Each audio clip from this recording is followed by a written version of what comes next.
বাংলাদেশের সরকারি কর্মচারীদের জন্য নতুন পে স্কেল একটি বহুল প্রতীক্ষিত বিষয়। প্রতিবারই পে স্কেল ঘোষণার আগে সরকারি মহলে এবং সাধারণ মানুষের মধ্যে ব্যাপক আলোচনা ও জল্পনা কল্পনা শুরু হয়। মুদ্রাস্ফীতি, জীবনযাত্রার ব্যয় বৃদ্ধি এবং বাজার পরিস্থিতির সঙ্গে সামঞ্জস্য রেখে সরকারি কর্মচারীদের বেতন ভাতা বৃদ্ধি করা অপরিহার্য।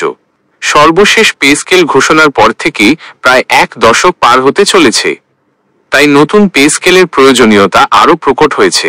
এই প্রতিবেদনে আমরা নতুন পে স্কেল নিয়ে সর্বশেষ আপডেট, এর সম্ভাব্য প্রভাব এবং সংশ্লিষ্ট চ্যালেঞ্জগুলো বিশ্লেষণ করব। সর্বশেষ আপডেট। বর্তমানে নতুন পে স্কেল নিয়ে সরকারের পক্ষ থেকে আনুষ্ঠানিকভাবে কোনো ঘোষণা আসেনি। তবে বিভিন্ন সংবাদ মাধ্যম এবং সংশ্লিষ্ট মন্ত্রণালয়ের সূত্র থেকে কিছু তথ্য পাওয়া যাচ্ছে।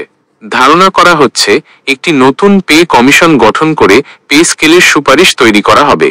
এই কমিশনের কাজ হবে বর্তমান বাজার পরিস্থিতি, মুদ্রাস্ফীতির হার, প্রতিবেশী দেশগুলোর বেতন কাঠামো এবং সরকারি কোষাগারের সক্ষমতা বিবেচনা করে একটি বাস্তবসম্মত বেতন কাঠামো প্রস্তাব করা। সম্ভাব্য পরিবর্তন ও প্রত্যাশা। নতুন পে স্কেলে বেশ কিছু পরিবর্তন আসার সম্ভাবনা রয়েছে। এর মধ্যে উল্লেখযোগ্য হল: বেতন বৃদ্ধি, মুদ্রাস্ফীতির সঙ্গে সামঞ্জস্য রেখে বেতনের একটি উল্লেখযোগ্য অংশ বৃদ্ধি পেতে পারে। বিশেষ করে নিম্ন আয়ের কর্মচারীদের জীবনযাত্রার ব্যয় নির্বাহের জন্য তাদের বেতন বৃদ্ধিকে অগ্রাধিকার দেওয়া হতে পারে। ভাতা বৃদ্ধি, বাড়ি ভাড়া, চিকিৎসা ভাতা, যাতায়াত ভাতা এবং শিক্ষা ভাতার মতো বিভিন্ন ভাতাও বৃদ্ধি পেতে পারে। গ্রেড ও স্কেলের পুনর্বিন্যাস, বর্তমানে প্রচলিত গ্রেড ও স্কেলের সংখ্যা কমানো বা পুনর্বিন্যাস করা হতে পারে। এতে বেতন কাঠামো আরও সহজ ও সুসংহত হবে।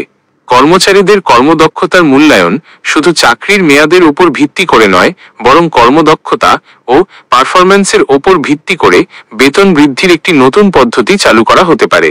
এতে সরকারি কাজের মান বৃদ্ধি পাবে। চ্যালেঞ্জ ও বাস্তবতার দিক।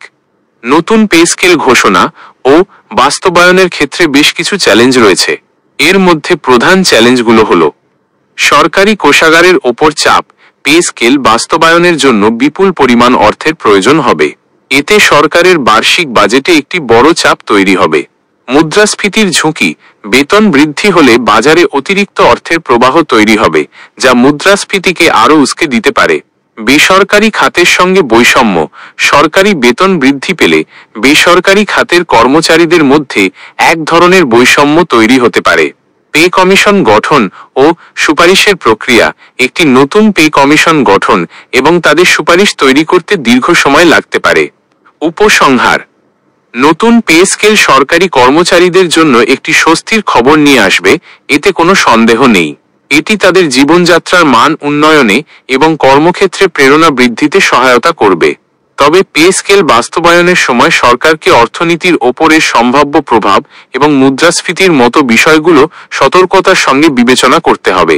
একটি ভারসাম্যপূর্ণ এবং বাস্তবসম্মত পে স্কেলই পারে সরকারি কর্মচারীদের প্রত্যাশা পূরণ করতে এবং একই সঙ্গে দেশের অর্থনীতির ওপর নেতিবাচক প্রভাব এড়াতে।